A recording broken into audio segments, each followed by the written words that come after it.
Welcome to another episode of Conversations with Coleman. My guest today is Keyu Jin. Keyu is a Chinese economist currently teaching at the London School of Economics, and she just published a book called The New China Playbook. Keyu gave a TED Talk about a month ago, the same week that I did, and that's how I became aware of her.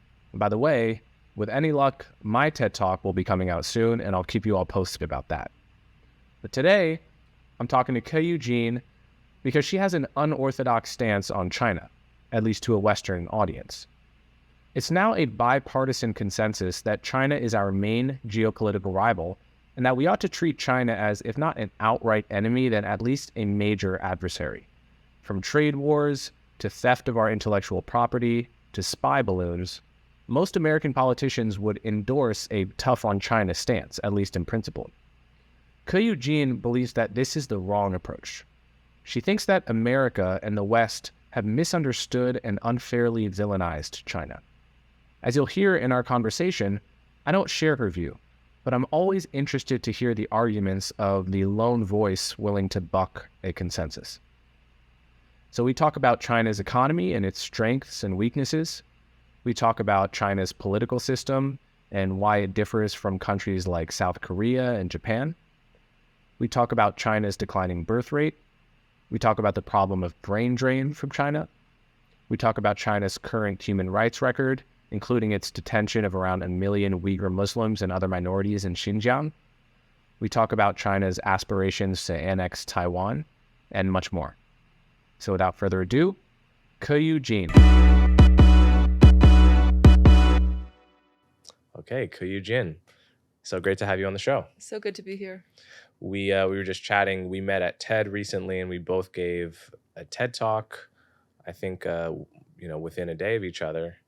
And so congrats on that. And it's good to actually get to talk to you in person. And so before we talk about like the subject of your TED Talk and your new book and your ideas in general, just give my listeners a sense of like who you are. What's your story? How did you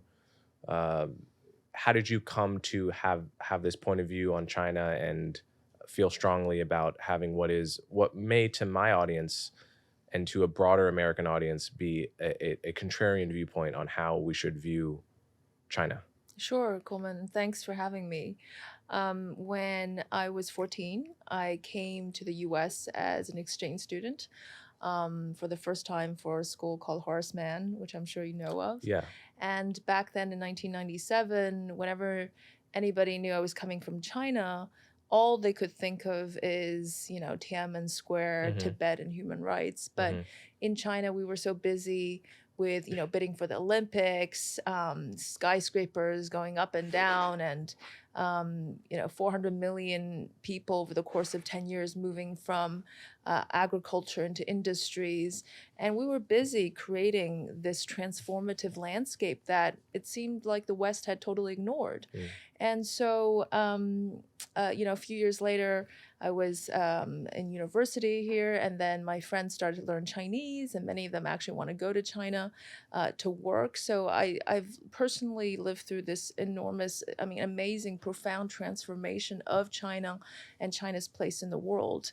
So I'd like to tell a different side of the story of China, in particular China's economy, because we get so lost in the midst of the headline news and the Western media portrayal, interest groups with their own motives of, portraying China in a certain way. But let's go beyond the headlines. Let's see China for what it is, warts and all, of course. But it has fostered a uniquely powerful model that has allowed China to grow, lift hundreds of million people out of poverty, and now innovate. And there's something to be learned, just like China has many things to learn from the West as well. So one of the major narratives in the West towards China in the past 50 years has been, starting the late 70s, China's economy begins to liberalize. And that accelerates throughout the 80s, throughout the 90s. And a lot of Western commentators look at this and they say, well, isn't this amazing? Millions of people are getting lifted out of poverty.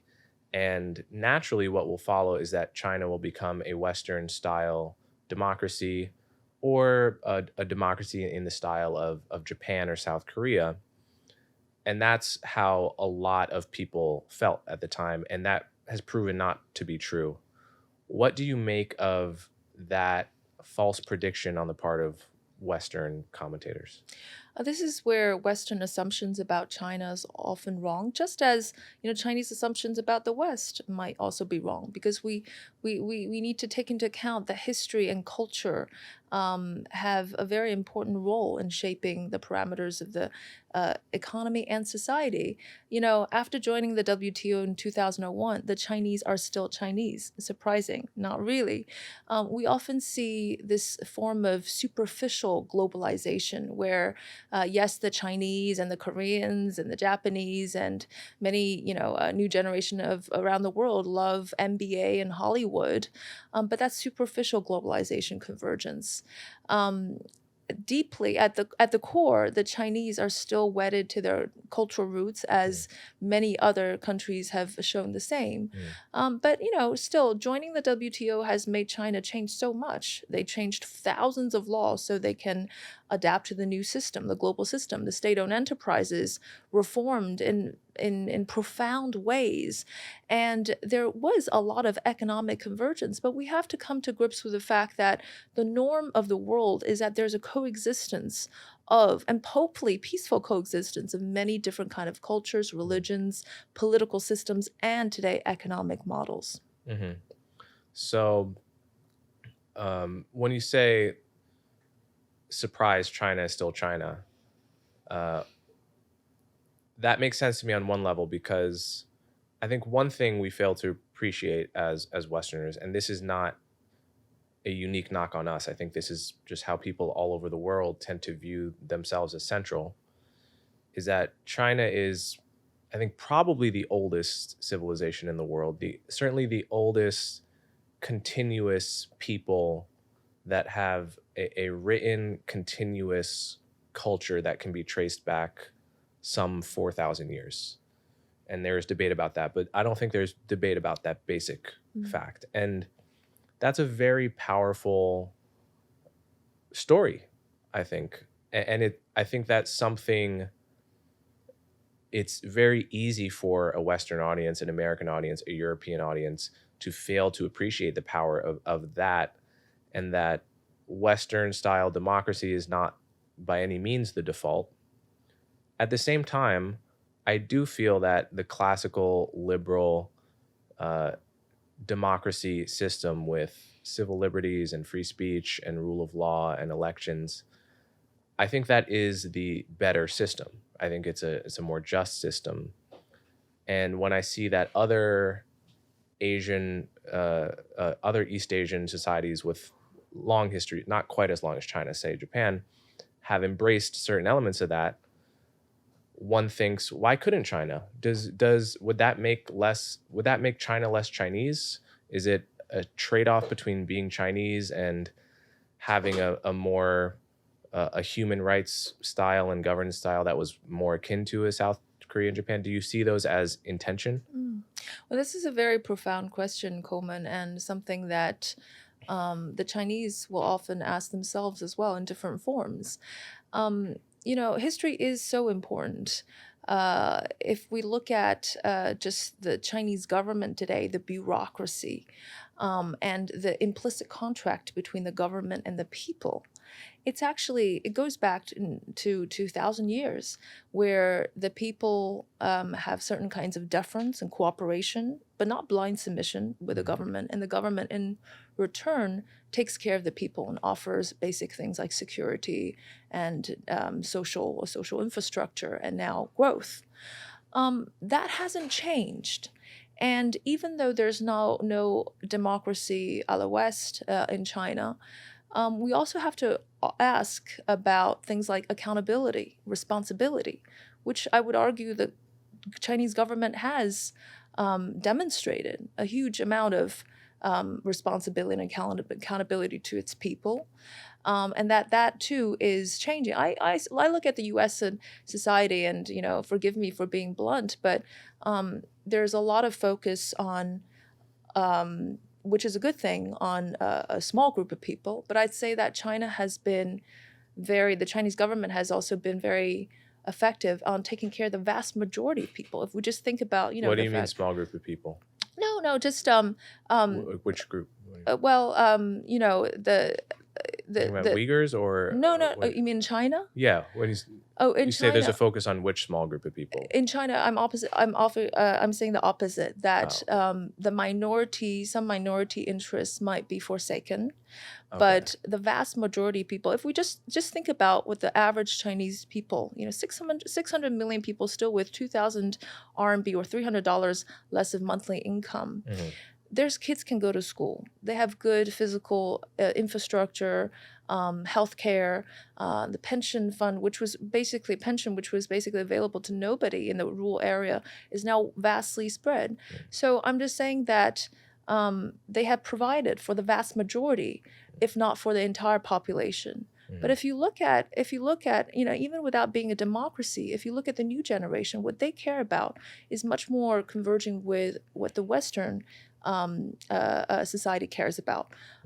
Free speech, or especially diversity, the kind of openness they display, the tolerance of diversity, kind of very different types of religions, or just generally openness, much more profound than the previous generation, I'd argue, is a step forward. But you see, you need to take China step by step.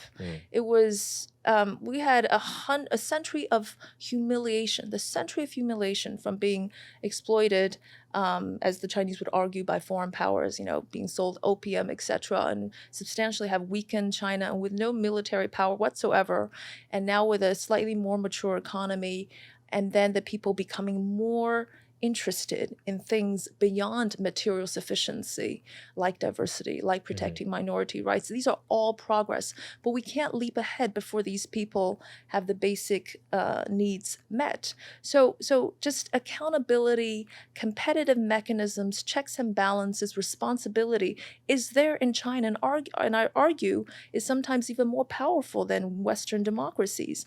But I think because we don't read beyond the headlines, and this is what I try to do in my book, is to explain the very nuanced mechanisms that keep these people in check, where the Chinese people also has surveillance on the government, lots and lots of examples and evidence, where social media, they're keeping local government chiefs in check.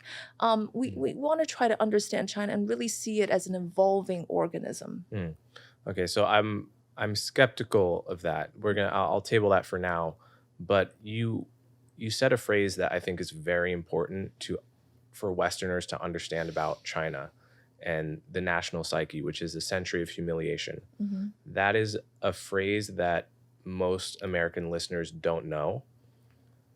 Yet I have become interested in this concept in the past, and I understand how important it is to understand. So can you describe, when you say century of humiliation, what are you talking about, and how does China think about that? How does that manifest, especially in Chinese attitudes today? Yes, I think it is an important historical episode that is still in the back of the minds of the Chinese, which is that 8 colonial powers had simultaneously come into China, especially in the 19th century. China was never a formal colony of any of these powers, but including the Japanese, the Dutch, the British, etc.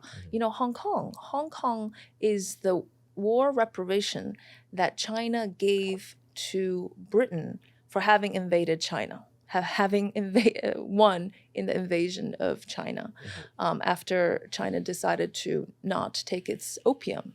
And so that is very much fresh in the in the children's history books, etc. And that is a historical fact.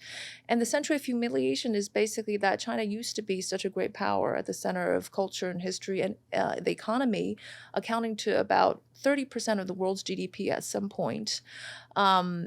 And then totally having missed out the Industrial Revolution and have become the weak link in Asia, and having been kind of the whole of China, the northern parts belong to Japan and Great Britain, etc., and then having a civil war internally. So that century of humiliation is basically, China couldn't do anything to fight back the foreign powers. The Qing dynasty, the last dynasty in China's history, was very weak, very corrupt. And so that century of humiliation also meant that afterwards, even though China was poor, there was a national mobilization around getting China to be stronger. And it's relevant today because although people don't want to cite that as kind of being something to remember in the midst of the heated debate between US and China, etc., it does also explain in part why China wants to build up its military base, why China as a big nation has rising aspirations to kind of not erase, but kind of change history. Yeah, this is, I remember reading a book called Never Forget the Century of Humiliation by a Chinese scholar where, and I couldn't believe that I had never heard this phrase before because of how momentous it is. And the only thing I can compare it to for an American audience, especially for the audience of this podcast, is like the concept of the legacy of slavery in America. That's a phrase that is repeated often and has a lot of emotional weight, especially for Black Americans, but also for Americans of every race. And it's something, the emotional and psychological weight of which might be hard to describe to a foreigner. Like it requires some imagination to realize how important certain aspects of the history feel to people and how that can inform people's desires today, right? So absolutely. I think that's a really important piece for people to realize. So let's though dig into the claims you made earlier about that there is accountability, that the Chinese people have accountability to local officials, right? So tell me more about that. I think one of the most successful, albeit quite controversial campaigns, at least as described by the Western media, is China's anti-corruption campaign. Since, let's say, 2013.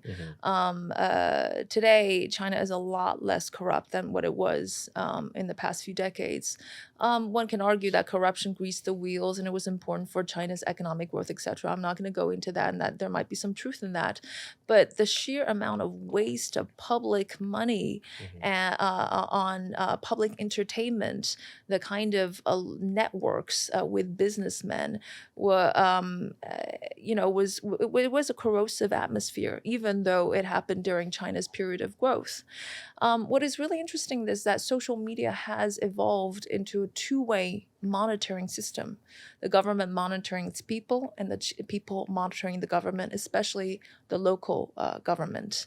And so there are some really interesting stories where, people will take photos like paparazzi, go chase the local officials and look at what their watches are and, who are they, which mistresses have they come out of the car with. I mean, they're just a vibrant marketplace and debate about these issues. At the same time, I mean, we do that in America too. Yes. But we also get to vote them out of power.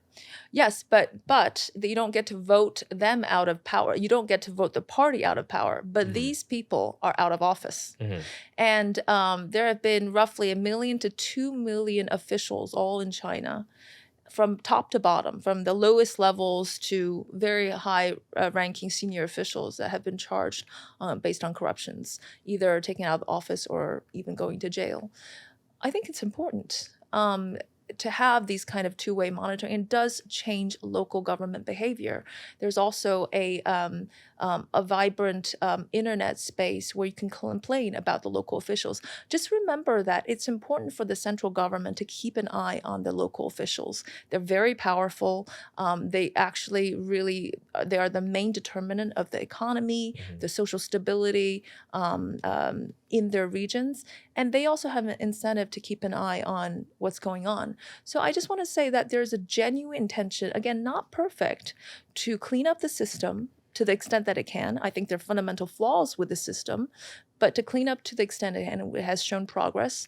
And the people has a vibrant place where they would say they want to protest, and they organize coordinated protests. This is not taboo. They criticize local government officials. Now, admittedly, to be very honest, there's no criticism of the very senior officials in the Chinese government. But to be honest, the people closest to the on the ground are the local chiefs. There are, all kinds of political debates on the social media, more than we think. Again, of course, acknowledging that some really highly sensitive political subjects are censored. But as international studies and academic studies will show, it is a very vibrant civil discourse on the platform. And by the way, mechanically, you can't actually shut off and censor conversations. It's technically challenging. You could do it maybe 3 hours after it was posted, but by then something explosive have already happened. Mm-hmm. Yeah. So I mean, these all seem to me to be caveats to the overarching truth that China is not a free society in the sense that America is a free society. Right. Like I can say on this podcast, I can say fuck Joe Biden. I can say fuck Donald Trump if I felt that way, and I would sleep easy tonight. My whole family would sleep easy tonight. And that's just not true in China. Right? And that's what Americans and Westerners think of as freedom. And anything less than that, I get to take pictures of the corrupt whatever officials, and I get to organize a local protest that doesn't challenge the party. We all view that as asterisks on an unfree society. And again, this may come down to like just a really big difference between different parts of the world. With totally different histories and totally different cultures and self-images, but that seems to me a profound gap. Yeah, I agree with you, Coleman. I mean, U.S. is a much more open society and a free society than China is. There's no doubt about that. But let me come back from a Chinese perspective and look at the U.S., and this is what they would say. But what about, police black incarceration? What about random shootings and killing kids? What about the fact that there are shortages of teachers or potholes on the streets? Is the American government really taking care of its people to the extent that it can? It really should. The Chinese would also ask that. And again, maybe there's no trade-off. I think in an ideal utopian world, there is no trade-off. You can have both freedom, civil freedom, and the fact that the government takes care of its people. Because frankly, lots of these things have come down to the state. They don't come down to individuals who can change. And the U.S. and China would say the U.S., well, capital is above politics and above the people. So, but grapple this for the Chinese audience too. When they look at America, they don't see that that's what they want.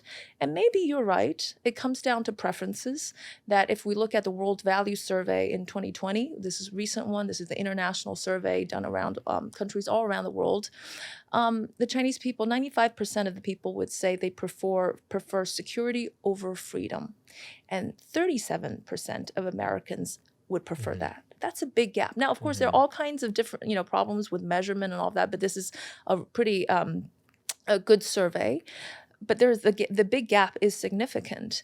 So if there's really a trade-off, and I'm not sure there is, so I think that we can do both. But if there's really a trade-off, Chinese people would say, I want my kids to have good education, that they will be optimistic about future, that I will have a pension for my retirement, and that I would have fair opportunities, more than they can say, am I going to be able to say anything I want? Again, China is moving towards a different direction, and maybe one day will be demanding more of what you said, but they look at Americans and they're not inspired. So here's what I would say to a Chinese audience who found that line of thinking compelling. I think there's no comparison between in the first place, the human rights abuses in China and, say, the treatment of Black Americans in America. I think it's totally disanalogous. I think you have in America, we have like about 100 unarmed people killed by the cops every year, roughly, and maybe 40 of them are often less, maybe 20 or so have been Black, and usually in every year for the past 10 years, more people have been white that have been killed unarmed by the cops. And the Washington Post keeps a very good database of this. And they're often in situations, some of them are just straight up murders, and many of them are genuinely difficult situations where you thought someone was pulling out a gun and so forth. The notion that our incarceration system is anything like China's, right? Like China can put 1 million Uyghur Muslims in camps, in internment camps. And America, as many people as we have in prison, you do have to commit an actual crime to get into prison. I'm not saying there are 0 cases where people are innocent. We know that there are, but in America, we have a lot of crime. China doesn't have a lot of crime. America is a country more like Brazil in that sense. Like we have a ton of crime, but we also have a state strong enough to catch criminals and put them behind bars. Europe has a strong state, but they don't have any crime. So America is in a unique situation where you have lots of crime and a state strong enough to punish it. And that's why we have 2 million people behind bars.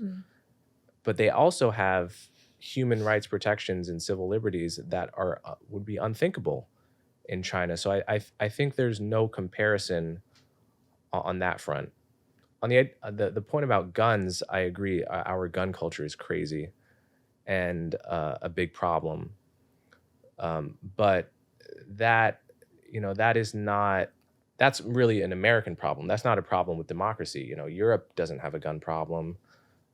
Japan doesn't have a gun problem, and they're a democracy. So to me, I see that I certainly hope this is a false trade-off between if we had freedom, then we'd be like America and there'd be school shootings every other week.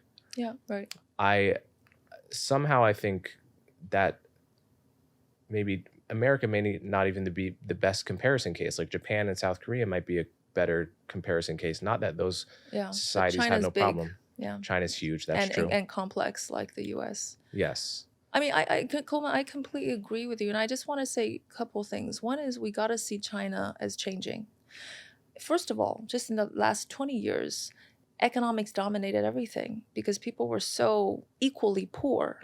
As you heard on my TED Talk, in Beijing, we were living off of rationed food and had blackouts, and that was already a pretty good deal. To come from there to here is something that the people are grateful to, at least if we don't want to talk about the party, to the stability and peace and the good policies that were chosen.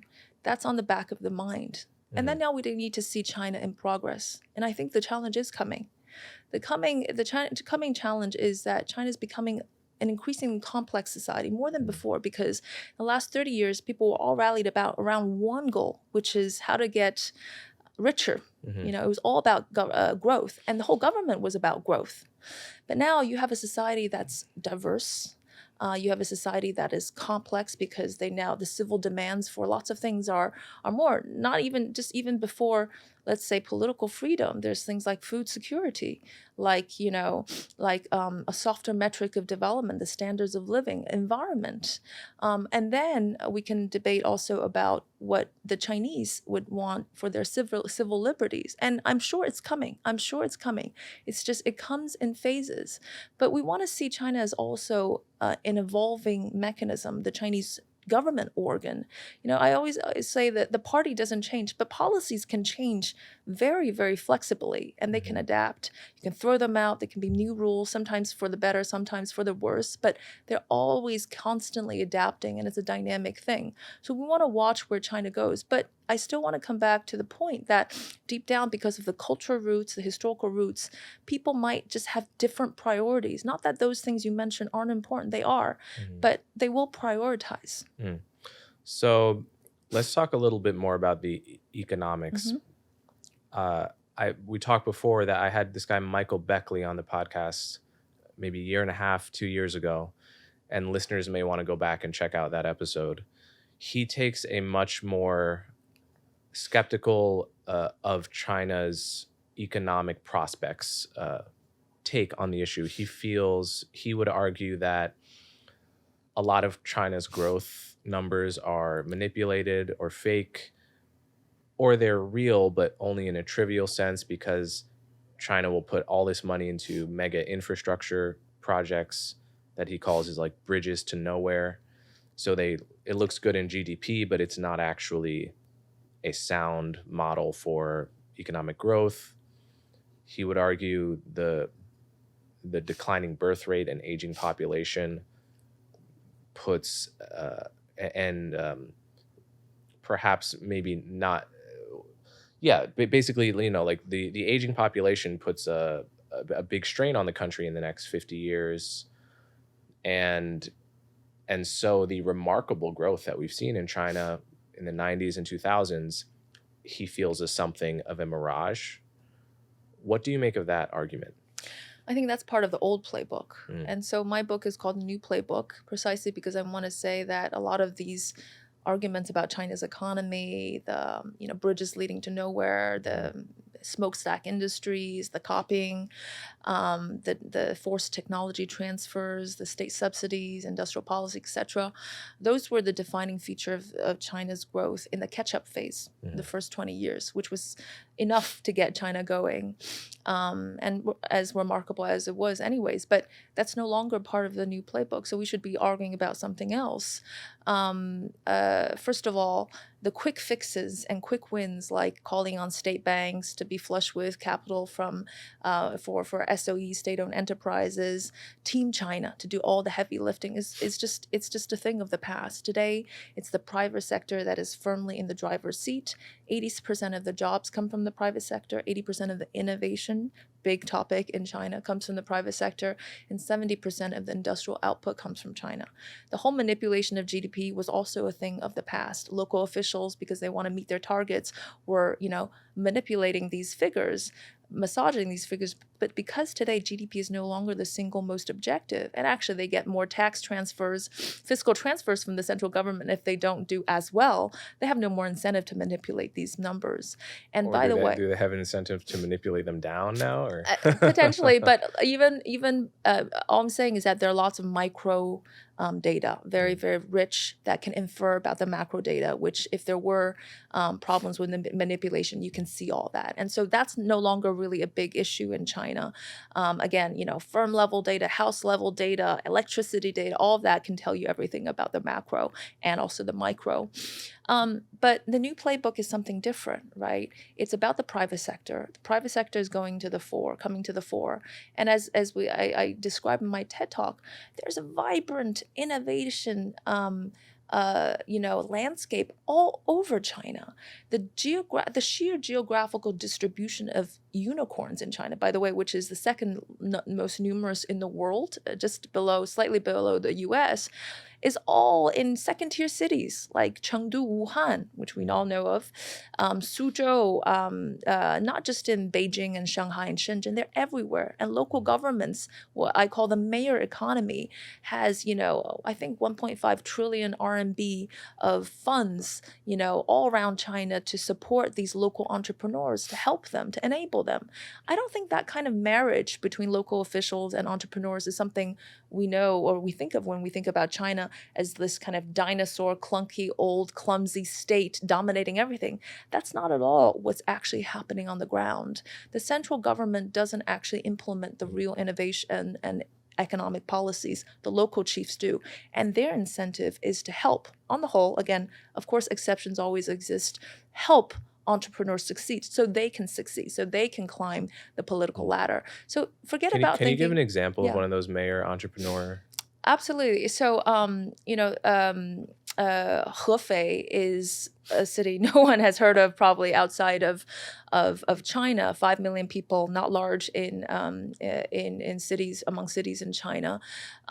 It has built a global quantum avenue quantum companies in the world, known as the quantum atom in Hefei, where in let's say in 2009 there was a small company, BOE Technology, I might get the name wrong, which makes LCD screens. They nurtured that company. They decided to not put the money into building a city metro station and staked this company that now makes about 25% or more of all Apple screens, etc., and has overtaken Samsung as the world's largest company in exporting LCD screens. Back when it was nothing. Same thing, quantum companies where private enterprises deemed it never going to be commercially viable, they staked them. But again, it's not just about the money, right? It's about helping the entrepreneurs overcome a whole range of issues, like how to build an industrial clutter around them, how to give them into a supply chain, attracting talent, giving them cheap land, helping them coordinate loans from banks. It's not just about staking them financially, it's about enabling entrepreneurs. So this small city of Hefei has one of the world's top EV companies, NIO. That's the example I gave in TED. They took them from $4 to $100 billion of market cap, whatever that means, if it means anything, within a year, because they helped them and supported them. The quantum companies, the AI companies. This is just one example of one city. Imagine dozens and more of them, these local mayors running around. Suzhou has autonomous, hundreds, if not thousands, of autonomous related vehicle companies in Suzhou, in the small city of Suzhou. And that's, again, everywhere in China. So that's not about building bridges to nowhere. It's about supporting China's innovation, supporting the local entrepreneurs. And yes, there are deficiencies, like there will be waste. Local mayors might bet on the wrong companies. But now they're becoming smarter with each iteration. So now they're like venture capitalists. They work with other venture capitalists so that these private actors can help them pick out the most promising companies, and they do their job and what they can offer. And there's a collaboration. They're understanding that their meddling doesn't help, so they're stepping back. They're putting a cap on how much financial equity they can take in these companies, making sure that there's no corruption. There's making sure that they don't overstep their role. So again, it's an evolving thing. They've learned from the past mistakes, and I just think that there's might be something to learn from that model, if it can't be transposed. And I'm not suggesting it could, but it's not about the bridges, because the new playbook is about innovation. But the difference with innovation is that you see the fruits of it, the investment, over a long period of time. It's not going to be as immediate as building a bridge. You're not going to see in the GDP numbers. But guess what? China's goal has changed. It's no longer just about GDP. It's about slower but high quality growth, if it can achieve it. Is there a brain drain problem in China in terms of the best and brightest of China being far more likely to leave China, go to America or to Europe, than vice versa, right? Like usually, like no one is surprised that Mark Zuckerberg stayed in America, right? That's like what we all would expect an American bright young entrepreneur to do. But in China, it's far more common than it is here to see a Chinese national at some point in his or her young adulthood go abroad, right? And that would seem, if I were Chinese, to be a problem and a disadvantage in the long term for my country. So how do you view that as a problem? And if so, do you see any solutions to it? I wouldn't have said that it was a problem in the past, but it might become more of a problem today, and I'll explain why. So again, if you look at the data, some 80% of Chinese students who have studied abroad since 2010s have returned. 80%. 80%. Mind us that almost close to 500,000 of Chinese students study abroad every year.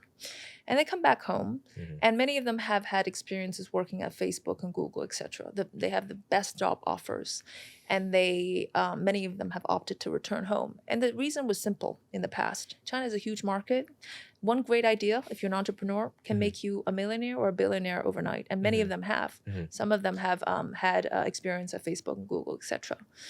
The reason is what we come back to, right? The Chinese market is huge, and there are cultural issues. So they are they have an advantage at the home market. Now, before I forget, let me also point out one striking statistic that recently 4 out of the 5 most downloaded apps in the US today are Chinese. Shocking, right?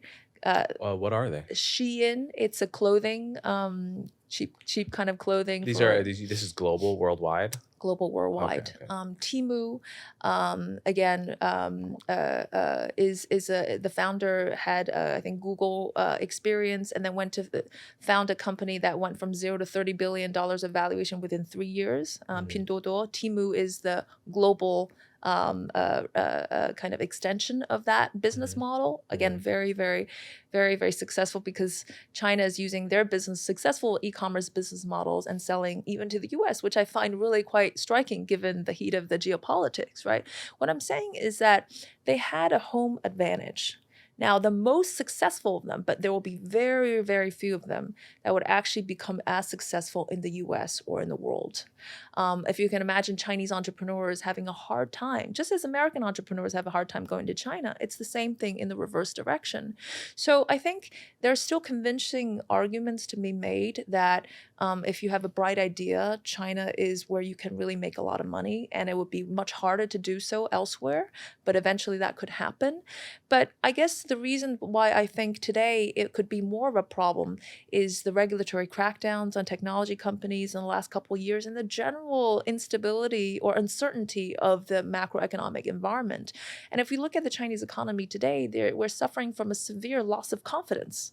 Confidence is so important in today's China's playbook, where capital markets matter, innovation matters, less important where industrialization was the rule of the day. Confidence is credibility of the government, commitment of the government is crucial. So I'm worried about that. But let's not also forget the main arguments, which is China to many Western companies is the ultimate fitness ground for their products. They say that just the sheer amount of domestic competition, the really fast feedback from customers back, the steep learning curve makes them want to be in China to be able to be on the best of their game. So I'm still not that worried about the brain drain, but what I'm worried about is that everybody's holding back. Entrepreneurs are holding back in China. Investment is holding back. The Why US, are they holding back? because they want to see a credible and committed government, that the economy is still the priority, and they're not convinced. What do they worry is the priority? Well, they have looked at the crackdowns on education companies and technology companies, and now the mention of security many, many times over the economy. And then, of course, the heated geopolitical tensions. They're worried about common prosperity, this grand scheme agenda to bring more equitable growth. What does it mean for private entrepreneurs? Yes, their worries are totally legitimate, and I can see that the private sector is holding back. But I also want to caution the Western audience that don't read anything in China as permanent. Things do change. Often you bring out these very loud messages of common prosperity or Marxist-Leninist kind of ideologies, but on the ground there's something else. There's a vibrant marketplace. There's dynamic entrepreneurialism. You need to separate the hype from the reality, and the Chinese government is also recalibrating and kind of readjusting their policies all the time. After the crackdowns on the technology company, these days they're coming back to encourage them, to nurture them, to to give a better environment for these companies. So they're stepping back. It's often in China 3 steps forward, 2 steps back, and goes back and forth. The pendulum swing. So not great, but that also means that they can actually adjust policies if they fail. Don't read anything as permanent. So what about declining birth rates? We've seen, I mean, Japan is in some way the canary in the coal mine of the whole world, because the whole world is basically below replacement birth rate, except for like Pakistan and possibly India. I would have to check that. But pretty much all of Europe is below birth rate. America's below replacement birth rate. Japan is way below, and is now, its economy is suffering and having to deal with those problems as a result. And China seems like it is really headed in that direction, where the population is going to be aging, associated with far more healthcare costs, and which have to be borne by an ever smaller ever smaller group of young people, essentially. How do you view that issue in the long run? Mm. So so in my book there's one big chapter on the one-child policy. I think people underestimate the profound impact of the one-child policy on China's economy and society, and its impact on the world. The one-child policy, just for people who are not so familiar, is the rule that at least all Chinese people of the Han ethnicity, the majority of the population, could only have only one child, and that was implemented, strictly enforced in the late 1970s, and it's ended for more than a decade. But I'm the first generation to have been in the one-child policy. Now, if you can imagine us, right, having no siblings, having grown up in that environment, and now under pressure to pay for extraordinarily high real estate prices, having had our parents pay exorbitant, and made an exorbitant investment on our education because of competition. What is our desire to have kids even if urban households spend up to 30% of their income on educating one child? So all of these things seem prohibitive, along with the fact that we've gotten used to small families without siblings. So I think the social impact of the policy is one of the reasons explaining the fertility rate, but also the affordability issue. And but also, most importantly, it's this reduction in expectations, diminished expectations of the future. Meaning, if we look at today's young people, 25% of those with college degrees last year didn't have a job, which means that, just even putting aside the aging issue, I'm not actually worried about the aging issue per se. The fact that you don't have enough jobs for the most productive and educated generation, the young generation, because of the big mismatch between skill and education, to me, is the most pressing problem of the Chinese economy today. Not that there's a 0.1% reduction in labor force growth over a period of I time. might be inventing this memory, but isn't there some Chinese children's story character that young unemployed Chinese people are comparing themselves to, because it's this phenomenon of younger unemployment is becoming a big problem? I'm not Do you sure know what I'm about that talking story, about? but there's a lying flat Yes, phenomenon. The yes. lying flat I phenomenon. think that may be it. Can you describe that? Lying flat has become a buzzword in China in the last few years. I think it just means lie flat and be relaxed and don't do anything. It's kind of it means maybe giving up. It means like, I just don't care anymore. Remember, this is totally shocking to the parents' generation, where you had Foxconn workers opting for 3 shifts a night just so they can earn just a marginally more income. That was the generation that helped fuel China's economic growth. Today's new generation, and again, we don't want to think about all of them being like that, but there's a certain portion of the people that are, I think, lying flat, but more than just more broader than just giving up. They might just be more relaxed. They might care about life-work balance. They're less hungry, less ambitious than the previous generations. We usually think about the Chinese as being uber competitive and hardworking and etc. And that's a generational shift. So that comes along with this desire. I don't want to have a family. I don't want to get married. Which again is rooted in social problems, this big gap in expectations and reality that the new generation have. But I also don't want to depict it as a general phenomenon. Yes, this is a concern. It's a portion of the population. And by the way, I don't think it's a bad thing for the world that you have more relaxed group of Chinese people, more interested in, Buddhist kind of activities and spending on lifestyle rather than working hard. Again, we want to see China, and that goes back to the general theme. There's always a cycle of renewal. The really hardworking Foxconn workers don't exist in the new generation today, but they're in Vietnam and in, other countries where labor is now cheaper. The workers want to work more. So this is all being passed on. When China took jobs away, they were often taking jobs from stuff that Europeans and Americans just didn't want to do anymore. right? And now it's happening to China too. There are lots of jobs that these blue collar worker jobs that Chinese new generation don't want to do. But without straying too far, just the bottom line is the aging issue is a concern, but we have to remember that society and technology is always endogenous. If you have a more aging labor force like Japan, they also employ more labor-saving technologies like robots, etc. And in an age when we're talking about artificial intelligence displacing so many jobs, etc., we don't really know how that endogenous evolution of technology and demographics work. But what we do know today is that this group of young, highly educated people don't have jobs, are lying flat, and don't want to have kids. That's the central problem. The government has to take care of them. It's also not a uniquely Chinese problem. Almost everything you just said about the younger generation has been said of the American younger generation, which is getting a college degree no longer guarantees that there's a job for you. Right.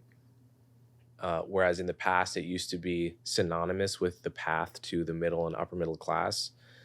The younger generation, Gen Z, is, as a reputation, has earned, maybe unfairly, maybe fairly, a reputation for not working as hard and for being like difficult to employ. And there are a million TikTok videos that are like very funny about bosses trying to wrangle their Gen Z employees. And so these are global problems. And that's where the American and the Chinese can see eye to eye in the new generation. Is that the new generation sucks. If anything can bring us together, it's that young people suck. That's the reality. So I want to briefly talk about foreign policy.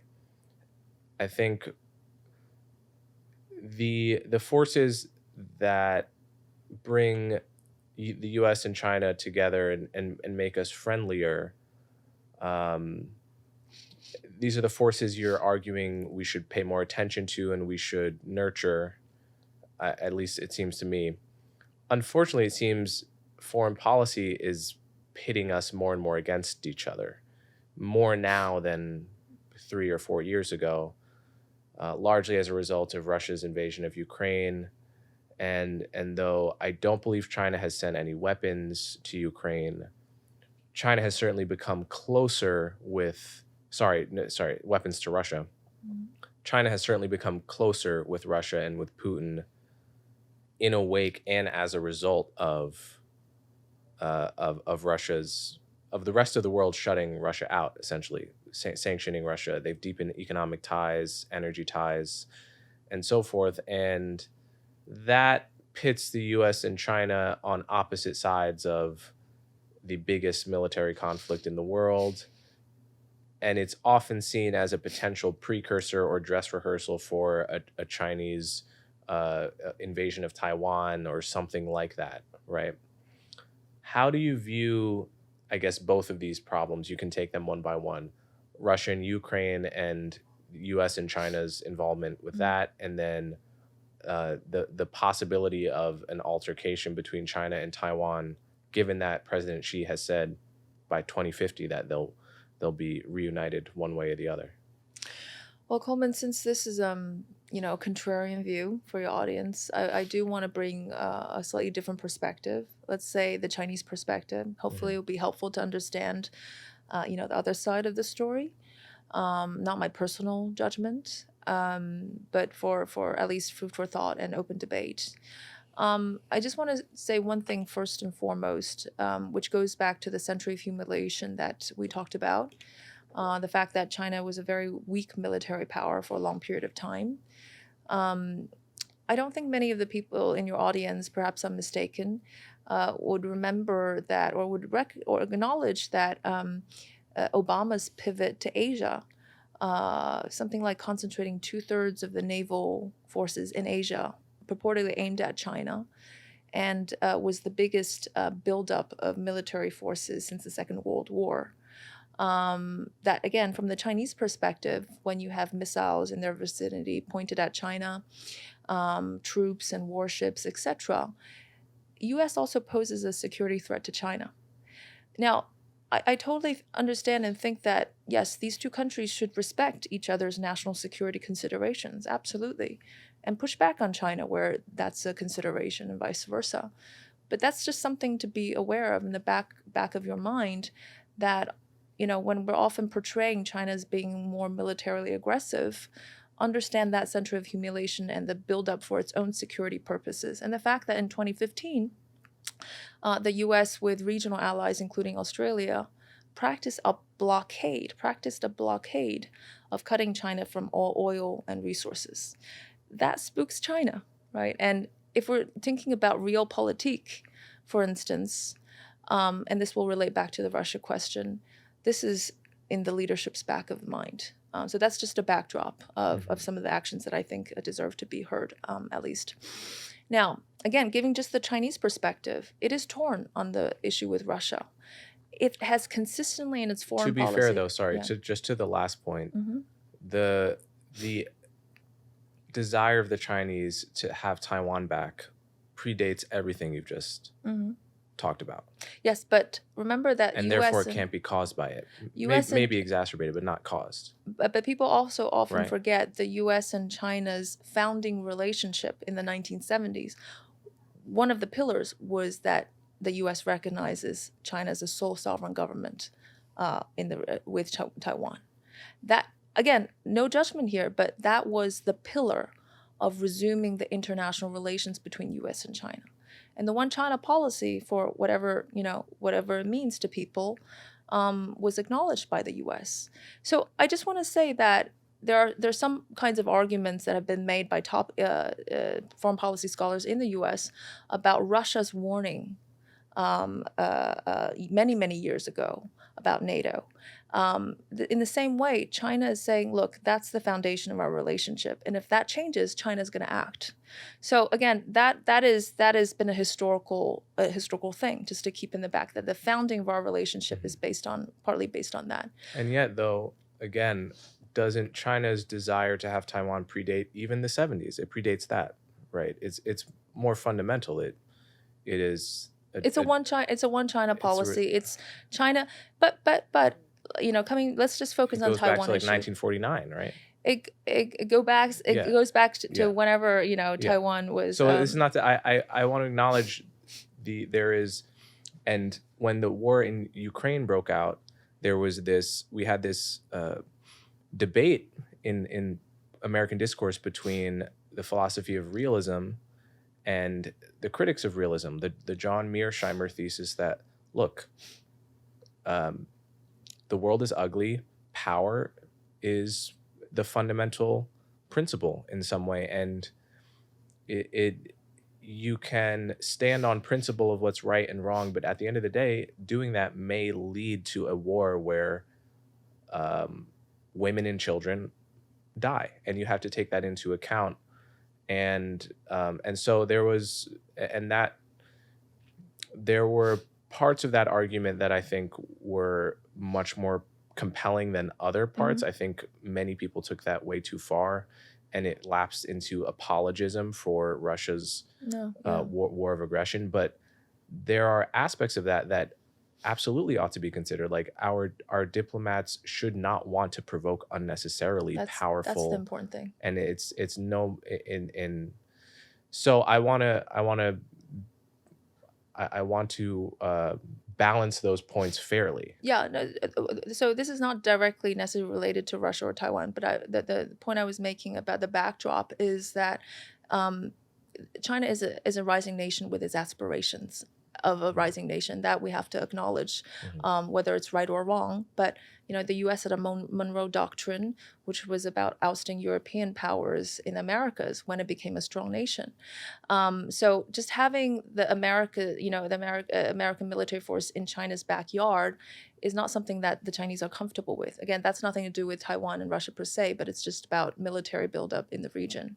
Coming back to the Taiwan issue, look, you're absolutely right. I don't think anyone in their right minds want war. We should not be making that a more likely outcome, either the Chinese side or the American side. Interestingly enough, if you look at the surveys published by Taiwan universities of what do the Taiwanese people want, the majority say status quo. meaning peace, status quo. Not we want independence, 5%. Not saying they want to be unified with the Chinese, less than 5%, but the majority want status quo. Well, so what does status quo mean in their mind? Because the Taiwanese perspective, I thought, was that they are the rightful government of all of China. And basically it asks more, to be determined later is basically let's just put these, keep it on ice, keep it, just keep it as it is and now. We can agree to disagree. Have that ambiguity, and then let's think about it later. Military conflict. Yeah. So all I'm saying is perhaps I think the provocations are really dangerous, right? Either coming from China or the US, and probably both. But maybe have we considered the idea that left to their own negotiations of the two parties across the strait, that a peaceful resolution might actually happen? Because China, I think this is something to remember, China wants peace. If anything, repeatedly been emphasized, and now you can look at the subtle messages of the premier recently giving a speech about we do not tolerate, war and violence in Asia. There's a subtle message to be said. The Chinese government's not going to openly say anything about Taiwan, right? But it means we want. Hold on. But didn't President Xi say by 2050 China and Taiwan will be unified? It could be peaceful. Peaceful resolution is. I could look at the quote, but it seemed that he said by any means necessary. Or it says, or maybe in a follow-up clarification. Yes, exactly. By hook or by crook. Let's just put aside that statement of 2050, okay? Yeah. But peaceful resolution is the way the Chinese government wants to go about, and I think people are confused right now. They think that it's immediate military action. I don't agree with that, because peace is so important for China right now. China's economy is in a really poor state. America's economy is not doing that well either. They can't actually afford to have that kind of military confrontation. And the Ukraine-Russian war is also a lesson. It really is a lesson about, first of all, China hasn't fought a war for decades, right? What do you trust among your close confidants? And the modern military technologies and the importance of it. And by the way, have you also considered a possible another side of the story, which is, to some hawkish Chinese, maybe the U.S. wants China to take an action on Taiwan so they can rally around lots of nations to unilaterally sanction against China. Is the Chinese really going to fall for that? Is also a question we have to ask on the, again, from their standpoint.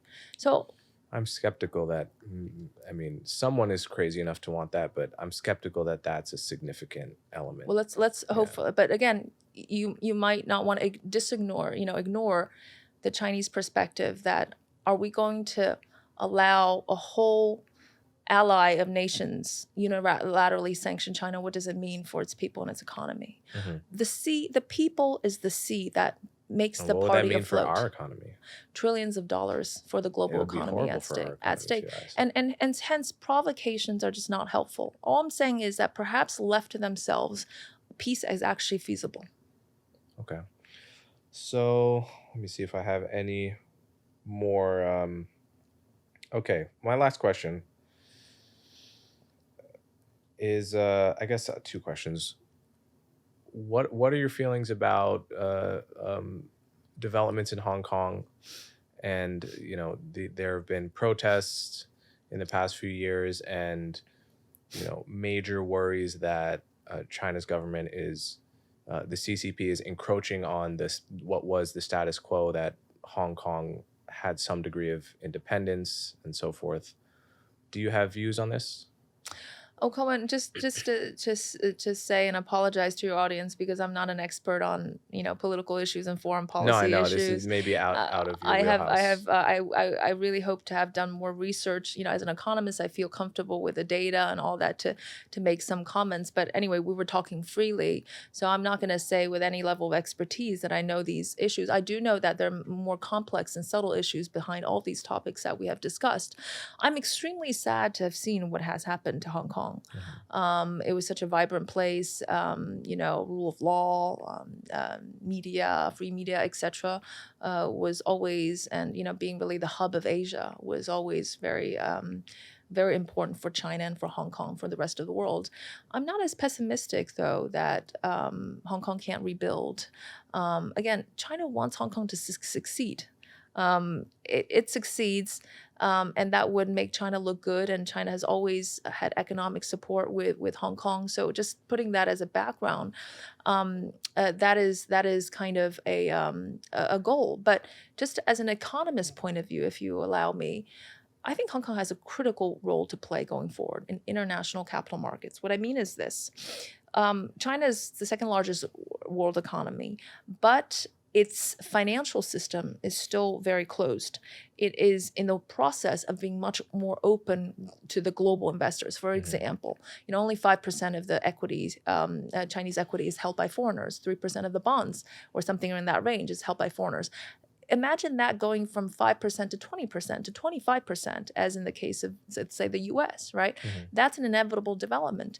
And because China has capital controls, which mean that capital can't flow in and out of China freely, it actually takes place through Hong Kong. And Hong Kong could be the great conduit that allows foreigners to participate more in Chinese capital markets and vice versa. Think about the 1.3 billion Chinese people getting wealthier by the day. They want to diversify their assets abroad. How do they do it? They can also do it through Hong Kong. So Hong Kong's now nurtured as that hub by the Chinese, all kinds of free capital mobility, lots of swap programs, stock connect programs, etc., happening through Hong Kong. And if the world calms down a bit more in geopolitical considerations, and people start to invest and try to diversify their assets around the world, I think Hong Kong could have a comeback. I'm very sure that the foreigners still like Hong Kong. They still believe that the media openness, etc., the rule of law is still very sound, and so I'm cautiously optimistic. Okay, final question, or just prompt, really. What would you say, in a concise paragraph, to an American audience that feels anxious about Chinese growing power, that reads the news and feels we are in essentially a second Cold War, but with China this time being and Russia being the junior partner, really, whereas China was in the past? What would you say for Americans who are seeing a bipartisan consensus emerge that this is the attitude we should have towards China? This is a rivalry. This is a foe. What would you say in a paragraph to push back on that? I'd say compete rather than contain, and make yourself stronger as a general rule for all countries, right? If we look at, again, focus on the economic and technology landscape, I like the notion of competitive collaboration, which I've written about. Japan spurred the U.S. forward, even with Japan's technological rise in the 1980s, and the U.S. pushed Japan to be better. And as a result, we all benefited. And if we look at the green transition, the fact that Chinese renewable technologies, China accounts for 1/3 of renewable investment. That's really important for the green transition that we're all embarking on. The fact that 80% of the world is still developing country citizens, they see Chinese technology as affordable and reliable. American technologies, which are great and often go for the moon, might not actually apply to them, maybe not as useful. Chinese technologies will, probably because of lower cost, etc. So, and if it's a positive force to spur the U.S. forward because you want to do better, because you have an active competitor in your rearview mirror, I don't think it's a bad thing. And the same thing goes for Chinese. So that's in the economic competitive collaboration, compete rather than contain kind of, let's get out of the Cold War containment kind of analogy, because China is really not Russia. If anything, whether we like it or not, China is by and large a peaceful country. Precisely because the century of humiliation, right? The devastations that people every day still remember, the costs of war, the humiliations of war. By and large, China is a peaceful country. And last of all, because what I learned when I came to high school in the U.S., right from the first day of class, is to have an open discussion, to have an open mind, to see that there are differences in cultures and values, and that China is not a black and white box. It's many shades of gray. It's complex. The fact that, we as free, independent, free-willed, independent, highly educated Chinese also have to defer to our parents in some cases, to our government, that can all coexist. So there's a lot of coexistence of seemingly irreconcilable things to the Western eye that can actually happen in the US, can actually happen in China, and that things are changing. So hopefully, just by understanding each other's perspective, it will kind of suspend suspicions to just to the extent possible. All right, Keyu Jin. Thank you Thanks so much for coming on my show. Great to talk to with you. Thank you. All right. That's it for this episode of Conversations with Coleman, guys. As always, thanks for watching, and feel free to tell me what you think by reviewing the podcast, commenting on social media, or sending me an email. To check out my other social media platforms, click the cards you see on screen, and don't forget to like, share, and subscribe. See you next time.